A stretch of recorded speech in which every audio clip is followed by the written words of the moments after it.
Buenos días. Bueno, la conferencia de hoy es esta que veis enunciada ahí, en torno a las redes sociales, percepción y aceleración tecnológicas.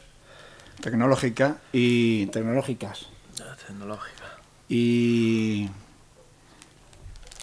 bueno, es uno de los contenidos que le hemos dado a ese itinerario de formación un poco extraescolar o extraacadémica que llamamos Senda Campus Sur. El profesor Eloy Portillo es el que la va a impartir. Ya sabéis que es profesor de la Escuela de Telecomunicación y es compañero mío. Ambos damos Ciencia, Tecnología y Sociedad, lo que consideramos una especie de privilegio. Él es físico, no es ingeniero, y además es un estudioso y tiene debilidad por estos temas tecnológicos relacionados con la aceleración, con el vértigo, con el cambio excesivo, digamos. Sobre eso ha hecho su tesis doctoral y ese es el tema sociotécnico, digamos, que más le interesa. Bueno, pues nada más. Muy bien, muchas gracias, Pedro. Entonces, el tema de hoy, la idea era ir un poco de lo particular a lo general, ¿no? Tenemos el tema este de la aceleración tecnológica, que es bien patente, ¿no? Lo que dura la novedad de un móvil, de un ordenador, incluso de un servicio de Internet, pues es cada vez menos. Y vamos a ver en qué sentido las redes sociales contribuyen a generar esa aceleración tecnológica y qué es lo que esa aceleración tecnológica hace con la realidad, en cómo impacta en la sociedad, ¿no? Entonces, para empezar con las redes sociales, nosotros hacemos un análisis de las redes sociales en el cual las redes sociales traen problemas, ¿no? Las redes sociales tienen un éxito terrible, posiblemente están aquí para quedarse, ¿no? No creo que pase como pasó, por ejemplo, con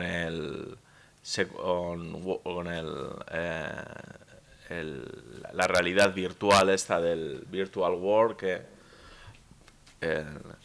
Second Life, eso no me salía el nombre, que fue una moda terrible, pero se quedó en una moda, ¿no? Y entonces, en las redes sociales, el tipo de problemas que vemos es que hay abusos de privacidad. Las primeras documentos legales de privacidad de Facebook decía que desde el momento en que subías una foto, la foto pasaba a ser propiedad de Facebook. Entonces, eso se peleó, que no podía ser, que no sé qué. Bueno, se ha restringido bastante, pero sigue habiendo problemas del tipo que parece que las cosas que se borran de Facebook, Facebook las guarda por si acaso, ¿no? Y de hecho, si mantienes el enlace, resulta que con el enlace puedes seguir accediendo a ellas, ¿no? Entonces, hay todo el tema de la privacidad en redes sociales. Parece que los encargados de organizar las redes sociales no tienen mucho preocupación en proteger esa privacidad. Hay problemas del carácter adictivo de las redes sociales, especialmente con niños y jóvenes adolescentes, ¿no? que tienen esa capacidad de engancharse horas y horas y están con sus compañeros en el autobús del colegio, se despiden e inmediatamente llegan a casa y se ponen a chatear con ellos en la red social, ¿no? Otra vez, a pesar de que les acaban de dejar, ¿no? Y luego una cosa que a mí me parece que se dice poco, pero que es muy importante, es el tema de hasta qué punto la Internet es pública o no es pública, ¿no?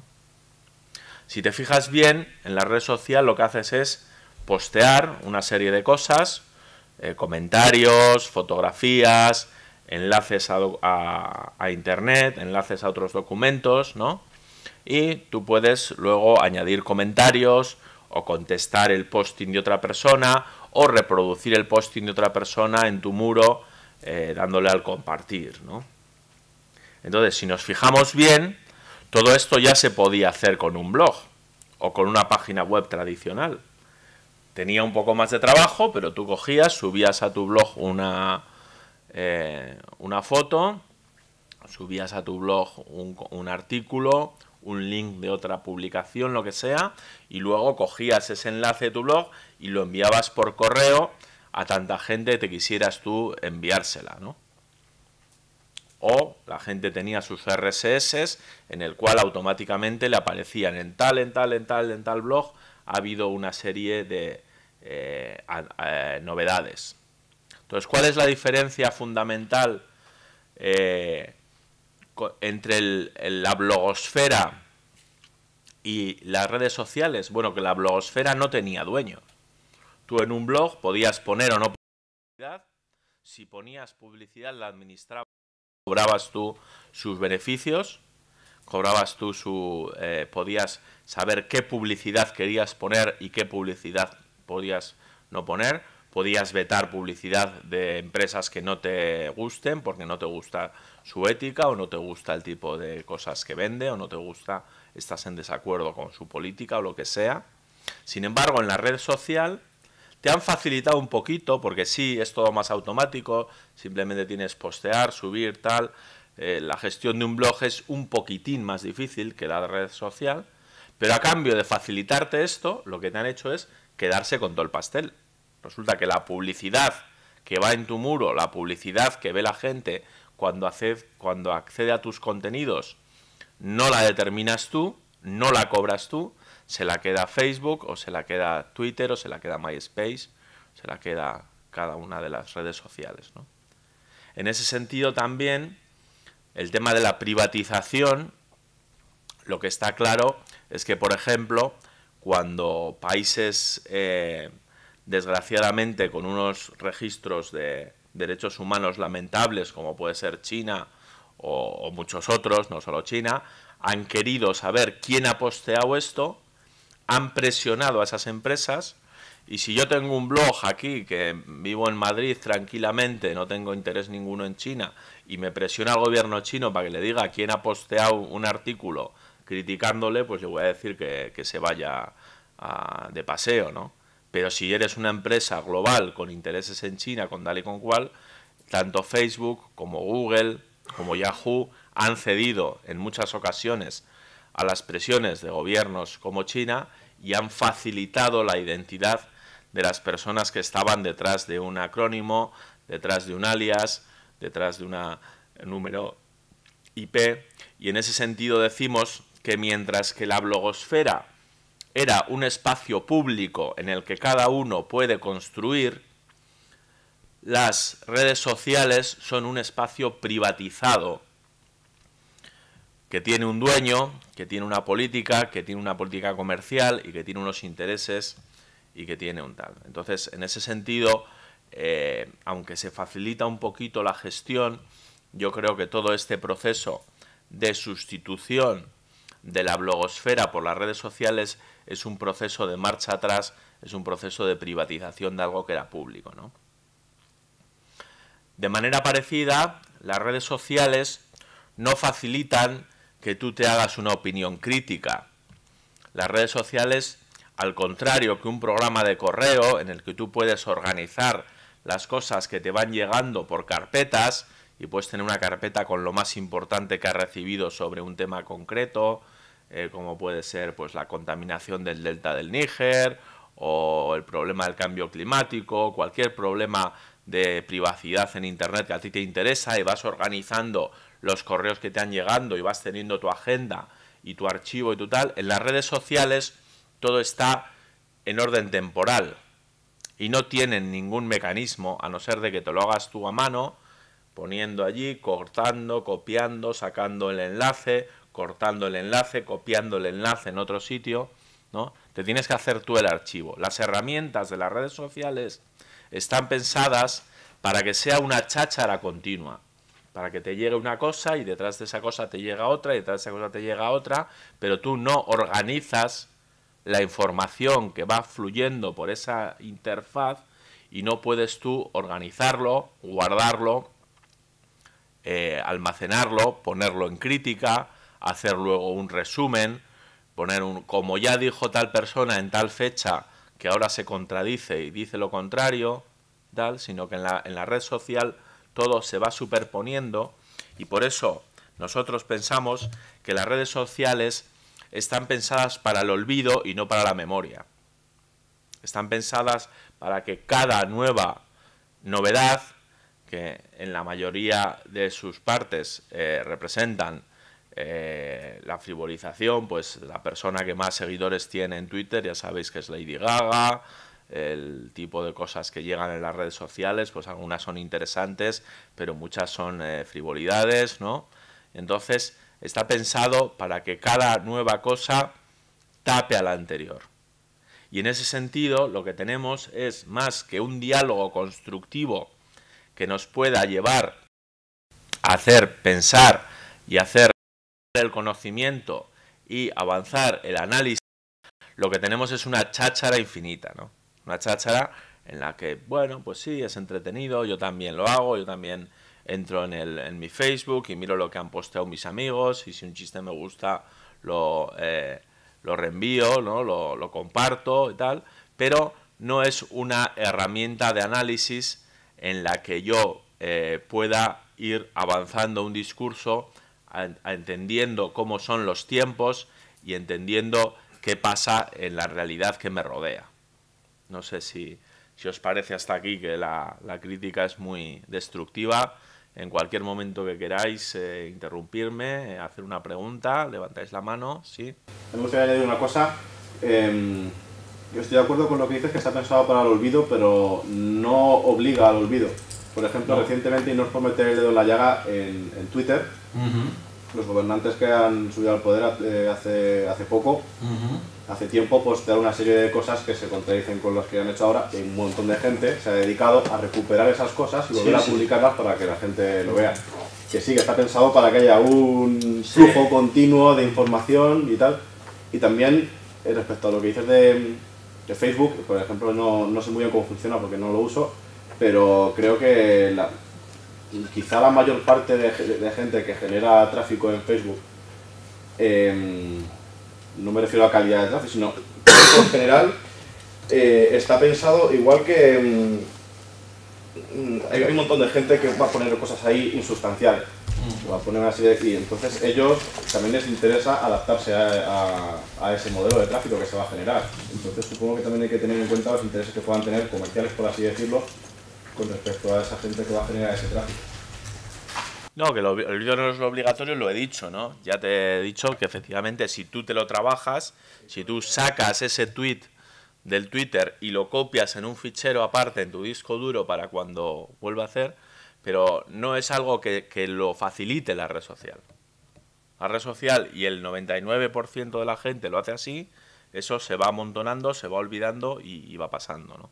Entonces, aunque pueda haber gente que efectivamente coja un tuit de hace 2 años y diga, no sé quién tuiteó esto hace 2 años y ahora tuitea esto otro, que es lo contrario, es con mucho la excepción, ¿no? Y no se facilita.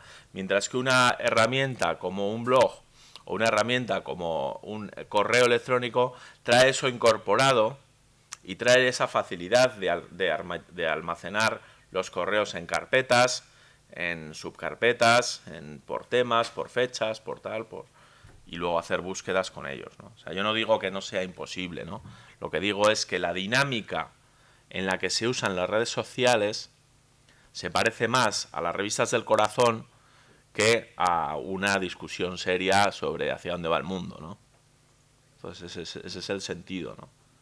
También de la red social, ¿no? Porque habría que marcar primero qué consideramos red social, porque por ejemplo yo puedo considerar Affinity y páginas, redes sociales de libros como redes sociales propiamente dichas, y en esas redes se basan en almacenar información de una manera ordenada y detallada. Es decir, yo creo que habría que añadir el adjetivo de redes sociales tipo Facebook. Claro, yo estoy hablando de Facebook, Twitter y demás, ¿no? Que son las que nos venden, las que están tan en candelero, que son el futuro, que son las que van a sustituir el correo electrónico y una serie de cosas que se dicen que a mí me parecen bastante descabelladas, ¿no? De acuerdo. Muy bien. Bueno, ¿sí? Perdona, a raíz de este comentario, algunas de las cuestiones que planteas, digo, bueno, ¿son las redes sociales, digamos, el límite donde están estos problemas o puede ser un problema de quizás de todo Internet, ¿no? Porque, por ejemplo, cuando hablas de abusos de privacidad, bueno, podemos no ser conscientes, pero si estamos conectados a Internet simplemente porque utilizamos un buscador y buscamos cosas, pues a lo mejor Google es capaz de procesar, no una persona en concreto, pero sí unos filtros y unos robots, procesar cuáles son mis intereses particulares en un momento dado. Y como además el correo que uso, además de la escuela, es también de Google y probablemente también escaneen mis correos, pues resulta que también saben muchas más cosas, ¿no? Y como además Android pues también es de Google y puede ver, digamos, dónde voy, puede llegar a saber dónde estoy en cada momento dado, ¿no? Y además es una empresa que ha utilizado toda esa información para obtener unas cantidades de dinero asombrosas, simplemente presentando la publicidad que uno quiere, siendo capaz de saber, pues como en este correo electrónico este señor está en estas circunstancias, pues le anuncio esta cosa que opina aquí. Sí, eso está claro. Por eso he dicho... Y Android y Google no es redes sociales. Bueno, ahora sí, ¿no? Con Google Plus, pero se diría, es que este peligro está en todo Internet, ¿no? Parece que si se... Por eso he dicho que quería ir de lo particular a lo general, ¿no? Porque este tema de las redes sociales no es solo los tienen las redes sociales, el tema de la adictividad, el tema del abuso de privacidad, ¿no? Pero sí creo que, por ejemplo, en el correo electrónico, cualquier persona que tenga un dominio, que es lo más absolutamente fácil y barato de comprar, puede montar una estafeta de correo electrónico con todos los niveles de seguridad que quiera. Entonces, tu correo electrónico no tiene por qué mirarlo nadie si tú tienes tu propia estafeta, ¿no? Entonces, sin embargo, con un blog pasa lo mismo. Tú puedes tener un contenedor de páginas web de confianza en donde tienes tu blog y ahí se supone que no entra nadie. Sin embargo, la red social es la privatización de ese que antes era público, de que cualquiera podía poner una estafeta poniendo micorreo.com o micorreo.es o micorreo.net y le pones ahí el nombre que quieras y gestionas tu propia estafeta con los niveles de seguridad que tú quieres configurar y tienes alias y no tienes por qué desvelar tu... Sin embargo, en la red social eso se privatiza y estás en manos de la política de análisis y de la política de privacidad que una gran empresa como Facebook o como Twitter quiera mantener. Entonces esa es la diferencia, ¿no? Por supuesto que los problemas de lo que vamos a llamar ahora, en el siguiente avance en la conferencia, la sociedad del ruido, estaban ya antes de que llegaran las redes sociales. Pero en las redes sociales se magnifica todavía más, ¿no? Esto que es la sociedad del ruido, una sociedad donde nos desborda la cantidad de información y donde lo que nos impide es la regeneración del conocimiento, ¿no? Entonces, la sociedad de la información puede, y esto es una cosa que mucha gente ha teorizado ya desde hace pues, más de 20 años y más, por saturación, devenir en una sociedad del ruido e impedir la regeneración del conocimiento. Lo importante de la información no es que sean datos. Lo importante de la información no es que hoy haya habido una bomba en Oriente Medio o en tal sitio. Lo importante es ser capaz de, con esa información, ir hilando un conocimiento y que ese conocimiento consiga que nos hacernos más sabios, ¿no? Entonces lo importante no es a qué hora hoy ha habido una bomba en tal sitio. Lo importante es qué pasa con este conflicto que lleva 50 años, cuáles son los principales actores, cómo empezó, hacia dónde evoluciona, tiene algún esto. Entonces, ese parámetro de profundidad en el tiempo es lo que se olvida con las noticias flash, con la televisión 24 horas, con la obsesión por la retransmisión en directo de las cosas y por este lema de la CNN de está pasando y usted lo ve en la CNN, ¿no? Muy bien, me parece, es muy interesante ver algo en directo, pero es mucho más interesante saber cuáles son las raíces de eso que estás viendo tú en directo y cuál es la trayectoria temporal de esto. Ya en 1991, el Le Monde Diplomatique, que era una revista semanal, sacó un editorial diciendo la obsesión por estar en prime time, ¿no? Por tener la última noticia, está matando el periodismo.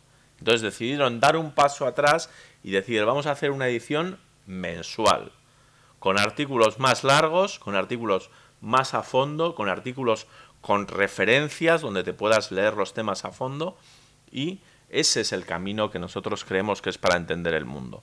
No el camino de ver qué es trending topic hoy aquí a las 12:47 exactamente. Entonces, en ese sentido, es muy pertinente lo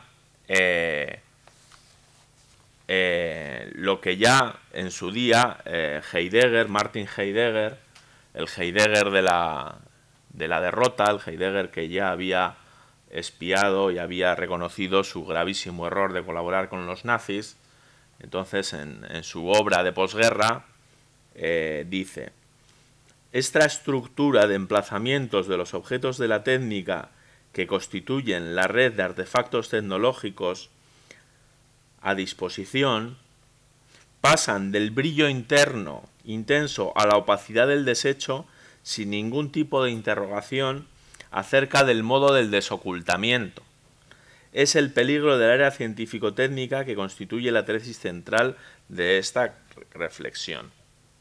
Entonces, Martin Heidegger nos avisa de que esta manera en la que se sustituyen los gadgets, y fijaros, esto lo avisa con más de 50 años de antelación, esta manera en la que cada nuevo teléfono móvil oscurece al anterior y una cosa que tiene 6 meses es ya para tirar a la basura, nos mantiene como hipnotizados respecto a los verdaderos problemas del mundo. Entonces eso pasa mucho cuando sale, por ejemplo, a veces en televisión, salen estas cosas de un día contra el hambre, no sé qué, y van a un colegio y le dicen a un niño, ¿qué noticia te gustaría que saliera mañana en el periódico? Y dice, pues que descubrieran algo contra el hambre en África. Entonces, para quitar el hambre en África no hace falta que se descubra nada más. La superproducción de alimentos que hay en el mundo es toda la revolución verde de la mecanización del campo y de la producción masiva de alimentos produce una cantidad de alimentos de sobra necesaria para alimentar el mundo. Lo que hace falta es que haya un reparto, que haya una gestión política de esos excedentes, que haya que los alimentos lleguen a todo el mundo y que los países estos que viven en guerras continuas, sin gobierno, sin estabilidad, sin tal, tengan la tranquilidad para cultivar sus campos, para progresar y para tal. Sin embargo, la idea que subyace en muchas personas es que hace falta inventar algo más para que eso se arregle. Y estamos todos mirando hacia el futuro con una especie de pegadas la mente hacia ese futurible que no acaba de llegar, en el cual un último invento definitivo va a arreglarlo todo. Cuando no se trata de inventos, sino que se trata de gestión política, ¿no? Entonces, en ese sentido, el objeto técnico está tapando esa necesidad que hay de solucionar los problemas del lazo social. Y esto es lo que Heidegger y Lacan avisaron desde mediados del siglo pasado, ¿no? De que la manera en la que nos emboba el objeto técnico nos impide reflexionar sobre los verdaderos problemas del mundo, que son problemas de tipo político, organizativo, de reparto de la riqueza, de acceso a una democracia más fundada y tal, ¿no? Entonces, ese es eso. Por eso, para ilustrar esta conferencia, el mes pasado proyectamos la película Brasil de Terry Gilliam, que no sé si todos aquí habéis tenido la oportunidad de ver, ¿no? Pero nos parece que es una película que es visionaria en muchas maneras, ¿no? Por ejemplo, tenemos en la película sale cómo todo se justifica por la amenaza del terrorismo, pero luego avanza un poco más la trama de la película y ves que terrorista es cualquiera, que al hombre este por estar persiguiendo a la vecina del piso de arriba que se le aparecía en sueños, le detienen y le hacen confesar, y le dicen, no, pero confiesa que eres terrorista porque te hemos pillado, y el otro que no soy terrorista, que simplemente iba detrás de esta chica, y al final allí lo torturan hasta que no puede más y muere en la tortura, ¿no? Entonces, en ese sentido, la justificación de los abusos en base a la amenaza terrorista es un hecho absolutamente habitual hoy en día, y da esa sociedad extendida que veíamos, en donde hay un círculo de empobrecimiento, terror y depresión, una serie de gente que está ante esa maquinaria terrible que nosotros llamamos la sociedad del ruido, impotente, porque ve cómo le viene encima toda esa cantidad de información, de procedimientos, de formularios, de cosas imposibles de responder, y entonces tenemos que la población en general tiene ante la sociedad del ruido una situación de depresión, ¿no? Una situación en la que no sabe hacerse con toda esa información, y lo que hace pues es engancharse al Sálvame, o seguir el Barça Madrid, o seguir cada uno dentro de su interés a un grupo de funky o lo que sea, pero no consigue hacer nada con su relación con la información. Y en el otro extremo tenemos una élite completamente paranoica que cree que sus intereses están continuamente en peligro, que mantiene una estructura de distanciamiento del otro, que me crean otro muro, que me pongan una cerca más grande en Ceuta, que me pongan una cerca más grande entre Grecia y Turquía, que me pongan una cerca más grande para ir separando bien la pobreza, para ir alejándola, para ir colocándolo lo más lejos posible, y que vive paranoica y amurallada en una sensación de pánico, violencia, y que lo único que le hace feliz es que le digan que han matado a Bin Laden, que han aniquilado al enemigo, ¿no? Entonces, en ese sentido, tenemos una sociedad extendida entre la depresión y la paranoia, entre los que en un momento creen que están al mando de la cosa, pero lo hacen de una manera paranoica, y los que caen en una cosa en la que ya se dan cuenta de que no han podido gestionar nada y caen en la depresión. Entonces nosotros creemos que entre esos dos mundos, entre el mundo de la depresión, que no puede uno hacerse cargo de la gestión de la información, y el mundo de la paranoia, en el que uno cree que está cercado por un enemigo que le va a desposeer de todo, hay otra vida posible, un círculo balanceado. Y entonces creemos que otros valores son posibles, y entonces, usando un modelo de 5 etapas de crecimiento, creemos que, bueno, que para empezar a crecer hay que nutrir, y que en la etapa de el descanso y la nutrición, pues podríamos tener un tejido asociativo, una sociedad civil que garantice la riqueza de las respuestas, que garantice que la gente entiende los problemas de su barrio, entiende los problemas de su ciudad, entiende los problemas de su país, ¿no? Y tiene una manera de regenerar la sociedad, ¿no? En el proceso del crecimiento creemos que podría haber una formación continua en el cual la gente tenga un enriquecimiento vital, tanto a nivel personal como a nivel de sus relaciones sociales, que están tan deterioradas, ¿no? La gente cada vez vive más gente sola y pasa más tiempo sola y pasa más ocio solo, ¿no? Entonces, y podría haber una promoción social efectiva en el cual los que tengan más que aportar a la sociedad sean los que sean capaces de hacerse cargo de la dirección de la sociedad y no necesariamente los que lo hagan desde esta posición paranoica de a por ellos, ¿no? En cuanto a los logros sociales, pues podremos poner que podría haber una expansión del logro, una celebración sin excluidos, en el cual la sociedad estuviera orgullosa de sí misma y se podría haber una sinergia y un reconocimiento social en el cual la sociedad pues se pudiera reconocer, una liberación de una neurosis y un sentido del humor, un sentido en el que, bueno, pues tampoco hay por qué ponerse así como muy solemnes con el hecho pues de que tengamos un país que se llame como se llame, tengamos unas fronteras, tengamos una ciudad y tal, y podía haber ahí un sentido suave de pertenencia en el cual pues no hay la sospecha esa de que es tan propia de este país, ¿no? De que si no estás con los que mandan pues eres una especie de traidor al país, ¿no?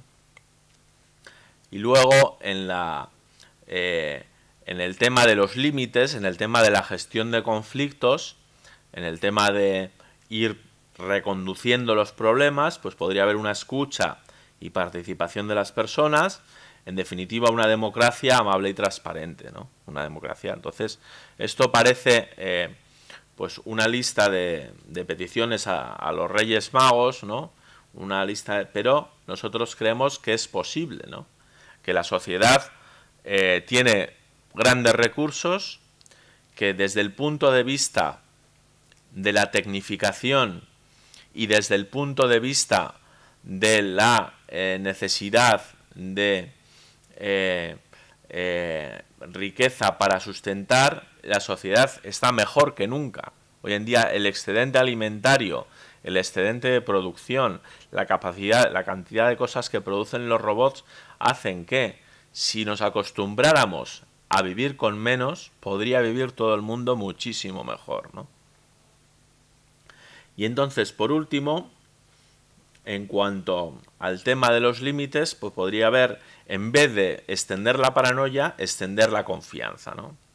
Una sociedad pues en la que la gente, los vecinos del bloque se conozcan, los vecinos del bloque pues lo que pasa un poco en los pueblos, ¿no? Que un niño está tranquilo jugando en la plaza del pueblo porque todo el mundo le conoce y todo el mundo sabe quién es ese niño, y si tiene algún problema pues todo el mundo sabe llevarle a sus padres, ¿no? Entonces eso se podría reproducir a nivel de barrio, a nivel de comunidad, a nivel de portal, si viviéramos en una sociedad que fuera más segura de sí misma, ¿no? Entonces, para nosotros, estos valores son los valores que nos alejarían de ese mundo de la depresión y de ese mundo de la paranoia en que nos tiene escindidos la sociedad del miedo, ¿no? La sociedad del ruido.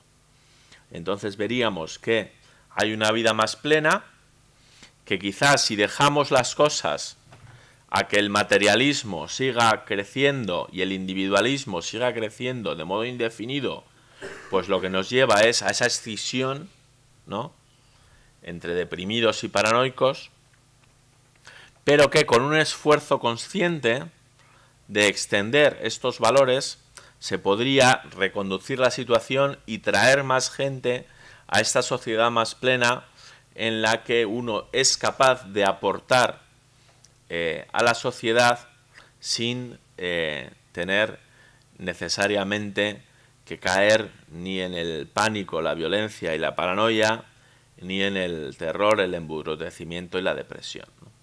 Entonces, bueno, hasta aquí es lo que quería decir. El tema es un poco abstracto, recordamos de dónde hemos empezado de cómo las redes sociales son la máxima expresión de esta cháchara continua de temas que nos aparta de pensar la sociedad y pensar la realidad.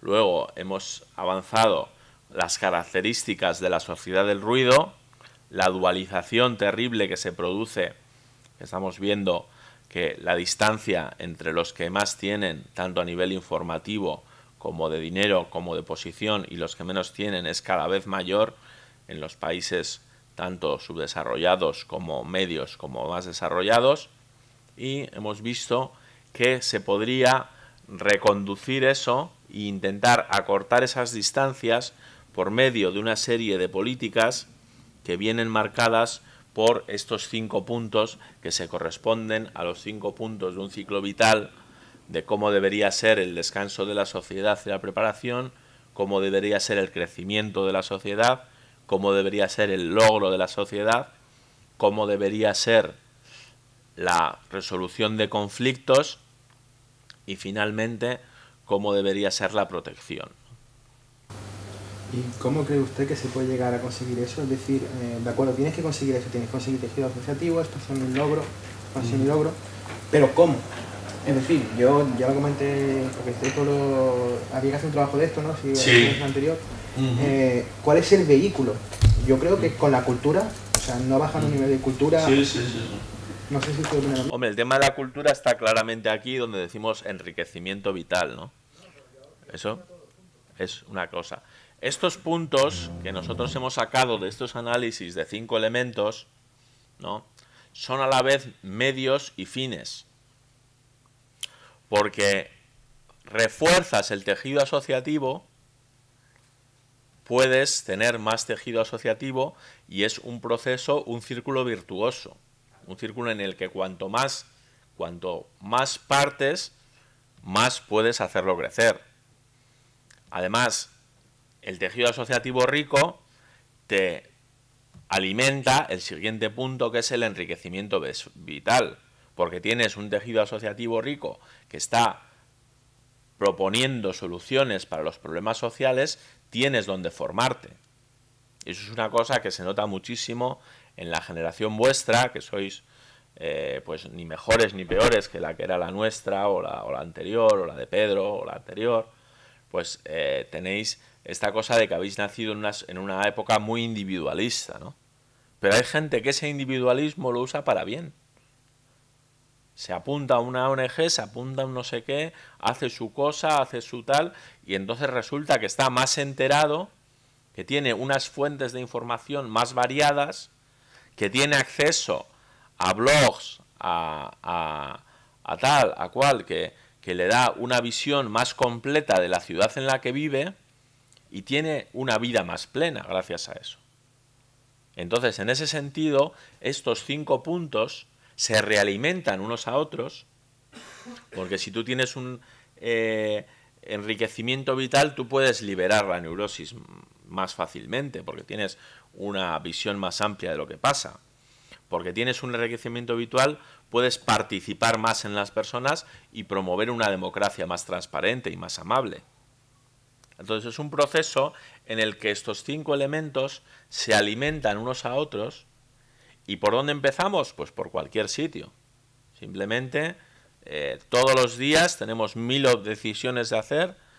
Me conecto a ver el Sálvame, o cojo, cierro la puerta, salgo y voy a una ONG que hay en mi barrio que hace lo que sea, ¿no? Pues esa es la diferencia que marca 1000 elecciones en un sentido o en otro, son los que van marcando una tendencia en un sentido o en otro. Claro, pues yo me refiero a eso. ¿Cómo haces que esa persona no vea Sálvame y vaya a la ONG? Porque por voluntad propia no lo va a hacer. ¿Por qué a no no? ser... ¿Por qué no lo va a hacer? Si es maravilloso ir a una ONG. Claro, evidentemente es maravilloso, pero no lo hace. ¿Por qué no? ¿Lo hace? Hay mucha gente que lo hace en Madrid. ¿Que hay más gente que ve Sálvame o que va a una ONG? Pues hombre, ya si vamos a los números, ya eso es un poco duro. El momento es un poco duro. Yo, sinceramente, mi opinión del momento que está pasando este país y la sociedad occidental en concreto, yo creo que es un poco duro.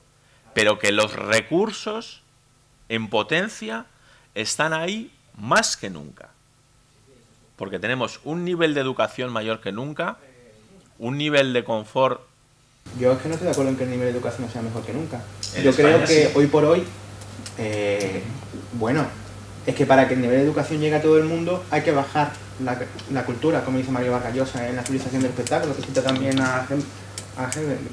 Tienes que bajar. Entonces, las generaciones anteriores que tenían cultura, tenían una cultura más amplia que las generaciones de ahora que tienen cultura. Entonces, Vamos a ver, hay países que tenían una escuela pública muy buena, por ejemplo Francia o Alemania, en donde efectivamente la calidad de lectura, lo que la gente lee, la capacidad de comprensión oral, la variedad de las cosas que leen, ha retrocedido un poco. Pero países donde, en España, donde no había escuela pública, donde había niveles de analfabetismo altísimos, donde la gente, la generación de mis padres, tenían las 4 reglas, habían ido 4 o 5 años a la escuela pública, habían aprendido a sumar, restar, dividir y escribir un poquito, y ahí se había acabado su formación. Entonces, no me digas que no hemos avanzado en formación. pero sigue prefiriendo pensar antes que leer. Yo eso es a lo que me remito, ¿vale? Que siempre que tengas ese gran fallo vas a conseguir que pocas personas sí cumplan lo dicho, pero nunca vas a conseguir un tejido asociativo, vas a conseguir un mini tejido asociativo. Y por eso yo veo inviable que sin utilizar un vehículo conductor se pueda llegar al círculo. Con un vehículo conductor, una vez que está dentro del círculo, evidentemente, pero dentro del círculo por sí mismo lo veo inviable. Sí. Yo también soy bastante pesimista con respecto a esto, porque tengo un punto de vista particular. Cuando he dicho, por ejemplo, lo de los pueblos, que se puede dejar suelto a un niño por ahí en la plaza. Sí. Yo vivo en un pueblo, Sí. yo gasto todos los días 4 horas en ir y volver, y es un pueblo pequeño. Sí. Y cuando empecé a estar más en la ciudad, a quedarme aquí algunos días y demás, yo alucinaba cuando la gente se subía a un ascensor y no saludaba al vecino. ¿Cómo estás saludando? Si vive a 3 metros de ti, ¿cómo no? Y empecé a ver cómo son las cosas aquí y allí. Yo en mi pueblo he tenido muchas discusiones, muchísimas, por el punto de vista que tengo yo y los que suele tener la gente allí. Ya no solo de que haya gente que no crea que hayamos llegado a la luna, sino he tenido discusiones con gente que cree que la Tierra es plana. En mi pueblo hay bastante gente que cree que la Tierra es plana. Haces algún comentario de, no sé qué, por allí, vuelves por allí, pero no. Pero que, o sea, no hay gente que no entiende que si vas por allí, vuelves por allí. Eso es imposible. O sea, si yo ando por allí, lo que hago es alejarme cada vez más de aquí. No puedo volver por aquí nunca. No voy a volver nunca. Yo voy a andar allí y ¿hasta dónde llega? Yo qué sé. ¿No? Y es que algo importante es que la mayor parte de la población española vive en zonas rurales. Vamos a Madrid y vemos que aquí vive un montón de gente, pero más gente vive en zonas apartadas, en el páramo. Si empezamos a sumar toda la gente que hay allí, hacen más que las que viven en ciudades. Y esa gente vota, y esa gente consume medios. Yo voy a mi pueblo y yo intento inculcar ciertas cosas a cierta gente, a hijos míos, vamos. Y ellos tienen su vida de levantarse a las 7, ir a currar, volver, ponerse hasta las patas, no complicarse la vida y leer el Marca, ver cómo ha quedado el fútbol y no ir a conversación de más allá. Que se hayan fumado un par de canutos y me pregunten, oye, ¿y esto cómo funciona? Y cosas así. Normalmente ellos prefieren no desviarse de su línea de simplicidad, de una felicidad basada en la ignorancia, porque es lo que le ha inculcado su padre, que cree que la Tierra es plana. Y la mayor parte de la gente, de la población española, vive en zonas rurales donde hay un alto índice de gente que piensa de esta forma y que obra de esta forma. Y yo por eso soy muy pesimista con respecto a esto, porque yo vengo aquí y hablo esto contigo y esto, pues sí, nos parece genial y sobre el papel todo cuadra. Pero es que yo luego voy a volver a mi pueblo y voy a volver a ver las pintadas que hay en la pared y pintadas que reclaman cosas estúpidas con 5 faltas de ortografía en una palabra. Y voy a decir, mierda, es que esto es la realidad que yo tengo aquí. Hombre, yo no digo que sea trabajo para una generación ni dos. Yo cuando estoy hablando esto, estoy hablando de que se empieza a notar el cambio mínimo 100 años, ¿sabes? Mínimo. Entonces en eso estamos de acuerdo. Entonces que las carencias son muchas, está claro. Que el problema de la sociedad del ruido, de la exclusión social, de la brecha terrible que tenemos en recursos, en el acceso a la información, en el acceso al conocimiento es grande. pues sin lugar a dudas, ¿no? Pero también hay que pensar que en el ser humano, si tú miras la historia del ser humano, cuando peor han estado las cosas, siempre ha salido una respuesta, ¿no? O sea, tú fíjate cómo era el nazismo o cómo era el estalinismo, cómo la gente se jugaba la vida por tener una resistencia al nazismo y de aquello se salió, ¿no? O la gente se jugaba la vida por tener una resistencia al estalinismo y de aquello se salió, ¿no? Entonces, precisamente hay algo en el corazón humano que no admite este totalitarismo, ¿no? Entonces, cuando peor están las cosas, las respuestas salen y la gente se moviliza. Que hay mucha ignorancia y muchos problemas de educación y muchos problemas de desigualdad y muchos problemas de desconexión, eso está claro, sí, pero también hay que pensar en las cualidades de que el ser humano, ante todo, es un animal social, es un animal que le interesa estar con el otro, es un animal que le gusta el progreso social y que le gusta el lazo social que ahora, en estos momentos, por unas circunstancias de invasión tecnológica, ese lazo social está tan debilitado, ¿no? Pero en ocasiones, ese ímpetu que tenemos de juntarnos con el otro, cuando me junto con el otro en entornos muy pequeños como puede ser mi pueblo, y los dos tenemos unas ideas que nos satisfacen porque son súper simples, y yo digo, oye, ¿tú qué piensas de esto? Lo mismo que tú, joder, que de puta madre, ¿no? Y nos juntamos un montón de ellos y venga, y estamos todo el día, no salimos de ahí, pero nos sentimos genial porque pensamos todo lo mismo, y nos ponemos hasta arriba, y no pasa nada. Y es que eso es lo que sucede en la mayor parte de la población española juvenil porque está en zonas rurales, actualmente está en zonas rurales. Aparte de eso que dices, de la desconexión y demás, a mí en mi pueblo me enseñaban el himno de España con letra. Una vez se lo enseñé a mi padre fue a hablar con la profesora, claro. Porque fue el único que habló con la profesora, porque fue el único que sabía que el himno de España ya no tenía letra. Y el ayuntamiento han colgado banderas que tenían pájaros.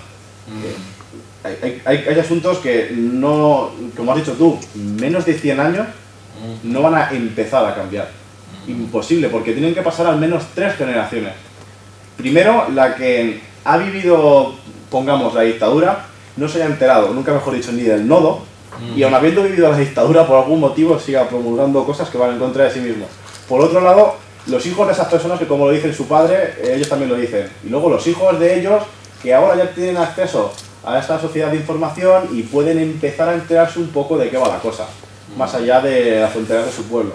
Y es que eso no va a llevar menos de 100 años en que empiece a cambiar. Yo soy muy pesimista con respecto a esto, creo que sí, que este es el camino, pero que creo que el tiempo que nos va a llevar esto puede que haga que aparezcan unas cosas que todavía no tenemos en cuenta porque no están en nuestro paradigma actual y esto ya cambia. Pero de momento sí, o sea, con el paradigma actual pienso que sí que este es el camino a seguir. Pero probablemente aparezca algo el día de mañana que ahora no tenemos en cuenta, que haga que el paradigma cambie cuando vayamos a empezar a evolucionar, no sé si me explico. Sí, sí. Pero Pedro, ¿querías intervenir?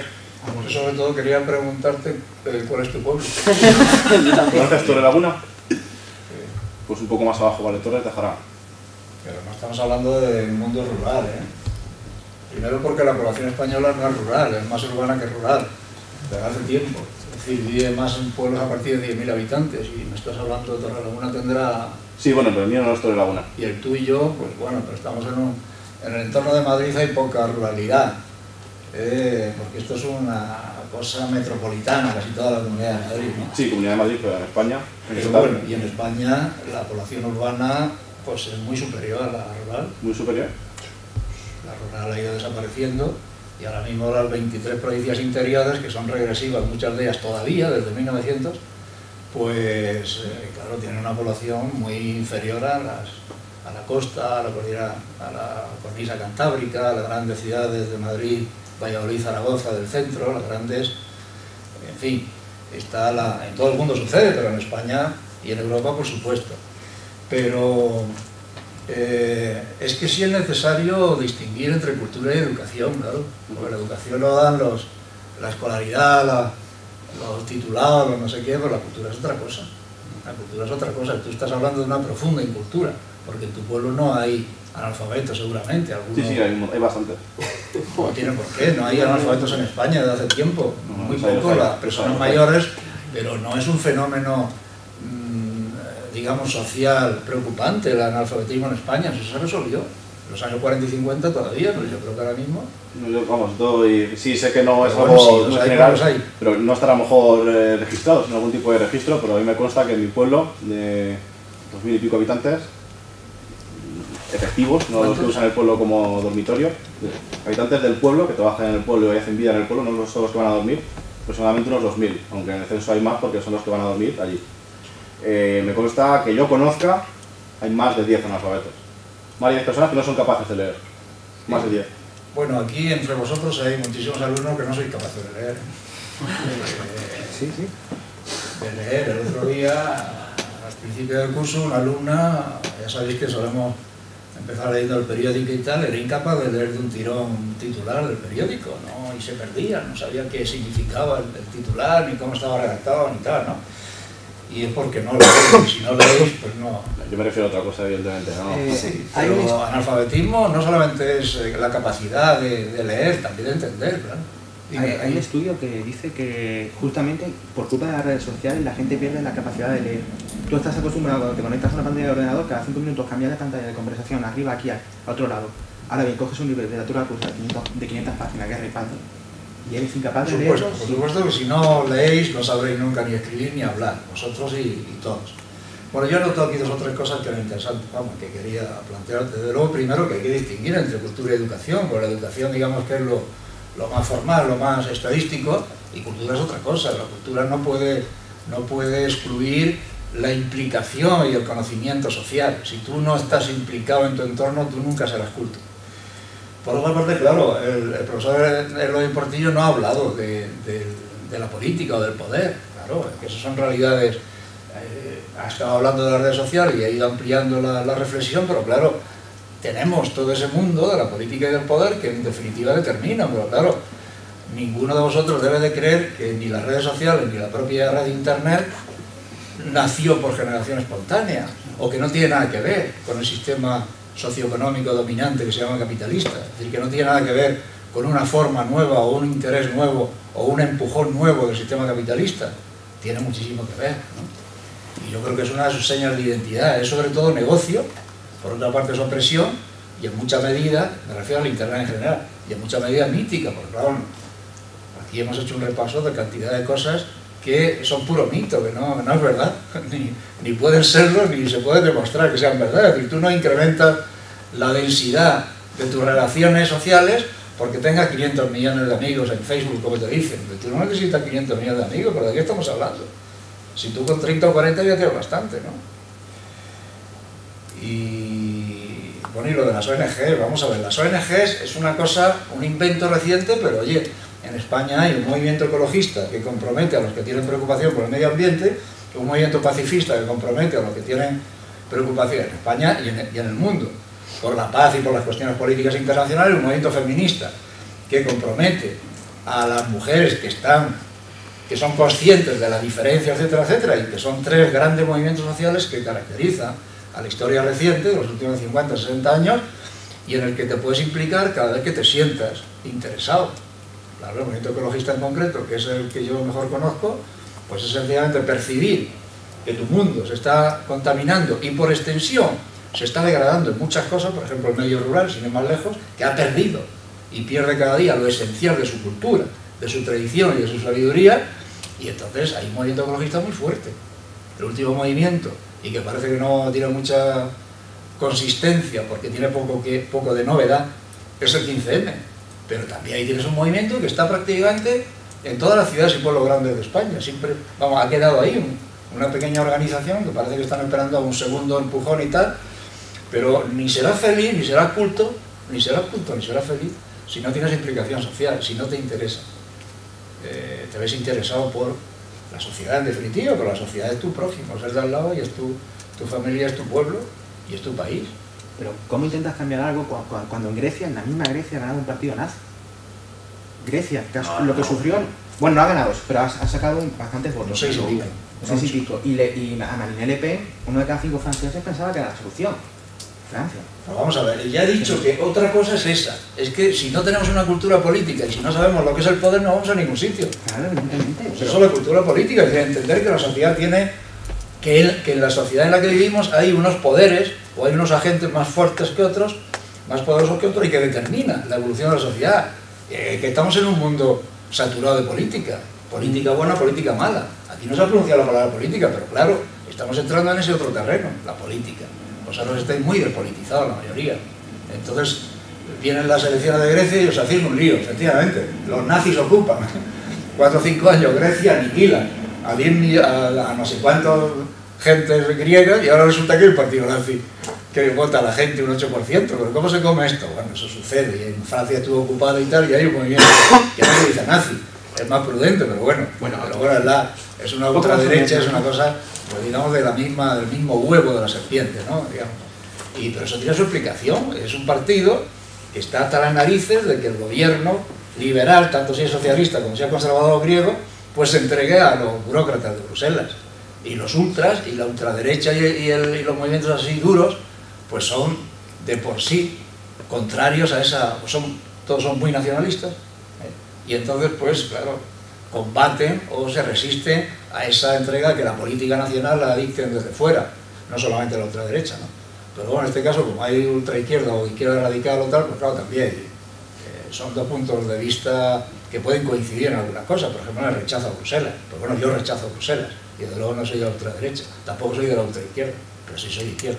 Yo rechazo a Bruselas, y creo que tengo muchísimos motivos, y cada día tenemos más motivos, ¿no? Bueno, pero tú fíjate el problema, por cierto, en Grecia, que no sé cómo van a resolverlo, y por lo menos va a servir para, porque no hay una mayoría clara, y va a servir por lo menos para que Bruselas piense que no puede seguir puteando a los países de Europa, con los recortes y que así no se va a ningún sitio, así te surgen por lo que te surge. Y entonces en Grecia los partidos convencionales se han venido abajo, el Partido Socialista, el PASOK, se ha quedado por debajo, me parece, del partido de la izquierda no sé qué se llama, y los otros, la derecha, pues ha ganado, pero porque ya sabes que el que tiene un mínimo de más recibe 50 de regalo, para que no haya, para facilitar la formación del gobierno. Aún así, no lo tiene nada fácil, ¿no? El caso de Grecia es muy interesante, porque nosotros si tuviéramos que hacer elecciones anticipadas el año que viene, por ejemplo, pues lo mismo pasa algo parecido, ¿no? Es decir, con un gran rechazo por la izquierda y por la derecha a este estado de cosas, a la dictadura, digamos, de Bruselas, ¿no? La cultura política, pues claro que sí. Aunque no solo en nuestra asignatura, que es la única posibilidad, pues hacemos poco, porque tampoco hay que reconocer las minorías, ¿no? Pero sí invitamos a que reflexionéis en la política. Por eso nos gusta leer el periódico, y bueno, a que veáis que aparte del mundo de internet y de las redes sociales y de los blogs y de no sé qué, vamos, que eso es parte, son fenómenos sociales, y que en la sociedad hay un poder, hay unos agentes que predominan, y hay una tendencia, una evolución, y eso hay que estar en ello. O sea, no podéis decir, no, aquello la política son todos iguales, los políticos, por lo tanto yo ni voto, ni bueno. No, eso es fatal, porque la política es noble, es un arte y es una ciencia. Y entonces hay que admitirla como tal, y las sociedades deben de gobernarse por los mejores, a ser posible, pero deben y tienen que ser gobernadas, ¿no? Claro, tú lo has dicho por los mejores. Tú lo has dicho por los mejores, que ese es el problema. Pero eso ya es un problema interno de la democracia, de que no es capaz de que efectivamente gobiernen los mejores, no es capaz. Y si ha sido capaz alguna vez, cada vez lo es menos. Pero eso es otro problema. Eso es otro problema, pero que también se explica.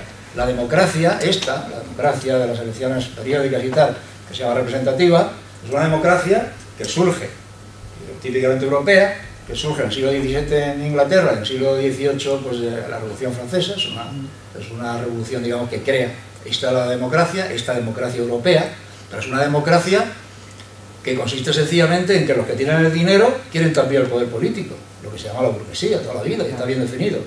Entonces, como tienen el poder económico desde la colonización, los descubrimientos, el comercio, etc., llega un momento en que quieren el poder político y no admiten que el que mande sea el rey, sin más. Y entonces inventan y dicen, no, queremos tener poder político, queremos que haya un parlamento, y queremos que haya elecciones, y queremos compartir el poder del rey, y así empieza todo eso, a quitarle poder al rey, el rey siempre a contracorriente, hasta el punto de que se resiste, hasta el punto de que hay que cortarle el cuello. Hay que cortarle el cuello en Inglaterra y hay que cortarle el cuello en Francia. Y entonces ya llegamos a esa democracia. Pero esa democracia es censitaria, solamente pueden votar los que tienen dinero. Y solamente pueden ser elegidos los que tienen dinero. Y eso dura 100 años. Y por supuesto las mujeres no votan. Eso dura 100 años o más. Hasta bien entrado el siglo XX, en el que ya pues, se llega digamos, al sufragio universal, tanto para los electores como para los elegidos. Pero ahora mismo vemos que ha continuado el vicio fundamental, y es que es una democracia controlada por el dinero. Ahora todos los problemas político-económicos que tenemos se resuelven dándole dinero público a las empresas privadas, incluyendo los bancos sobre todo, ¿no? Es decir, y el partido que tiene más dinero para la campaña saca más votos. Eso no es. Entonces, por eso el movimiento 15 me dice que quieren democracia real ya, es decir, no les gusta esta democracia. Y yo digo, es que la real es esta, chiquillos, tenéis que estudiar un poco más y veréis que la real es esta. Es otra democracia, bastante distinta. Y, digamos, explorando la historia vemos cómo hay que cambiarla sensiblemente, desde los fundamentos, ¿no? Porque es una democracia en la que el dinero vale más que otra cosa. El poder económico sigue siendo el que marca la pauta en España y en toda Europa, y en los Estados Unidos y en todo el mundo, vamos, prácticamente. No hay ni 6, ni media docena de excepciones, ¿no? ¿Alguna intervención más? Bueno, pues yo me he dejado aquí una última reflexión. He traído una cita de cómo la sociedad esta del ruido nos llega a penetrar en el mismo yo y nos encontramos divididos por la velocidad, ¿no? Entonces he traído una cita que es: en la cultura moderna de la velocidad parece que no hacemos nada de un modo completo. Estamos viendo la televisión a medias y a la vez usando el ordenador a medias. Conducimos mientras hablamos con el móvil. Nos cuesta concentrarnos incluso cuando conversamos. Nos sentamos a comer mientras leemos el periódico y a la vez hojeamos la televisión. E incluso si decidimos ver únicamente la televisión, nos dedicamos a hacer zapping por los canales. Esta cualidad de la velocidad le da a la vida un sabor superficial. Nunca experimentamos nada de manera completa. Nos involucramos en todas estas actividades para vivir una vida completa, pero al estar acelerados y distraídos, nunca descubrimos lo que significa completo. Como nuestra era tecnológica nos trae inabarcables cosas que hacer, no hay límites en cuánto de distraído puede uno llegar a estar. Al no experimentar las cosas de modo completo, aguantamos lo peor de ese estilo de vida histérico. Tenemos malas digestiones por comer demasiado rápido. Nos salimos de la carretera por hablar por teléfono o tenemos que separarnos de nuestra pareja por no habernos comunicado completamente. Entonces esto, lo que decíais antes de la situación ante las redes, yo creo que es una reflexión importante, ¿no? Que tenemos que ver que no solo se está dividiendo la sociedad, sino que se está dividiendo la propia presencia de uno ante los medios, ¿no? Entonces es importante saber dosificar, saber entrar en una actividad la que sea contemplativa, que puede ser tocar la música clásica, o puede ser hacer yoga, o puede ser pintar acuarela, no tiene por qué ser algo ajeno a nuestra cultura, pero es importante reconstruirse frente a esa agresión continua que es el exceso de información, ¿no? Y en ese sentido dedicar un tiempo a una presencia que estemos completamente con lo que hacemos y que estemos preparando un descanso razonable es, yo creo que fundamental, ¿no? Entonces sería otro punto para explorar para la siguiente en el que vamos a hacer el esto. Entonces para el trabajo tenéis que hacer el que quiera los créditos, vamos a colgar mañana el enunciado, tenéis que hacer un resumen de lo que ha sido la conferencia, de lo que ha sido el debate y una opinión personal, todo ello en 2 páginas, ¿de acuerdo? ¿Alguna duda más? Waldo, ¿dónde está? ¿Está bien? Vale, pues muchas gracias, lo dejamos aquí.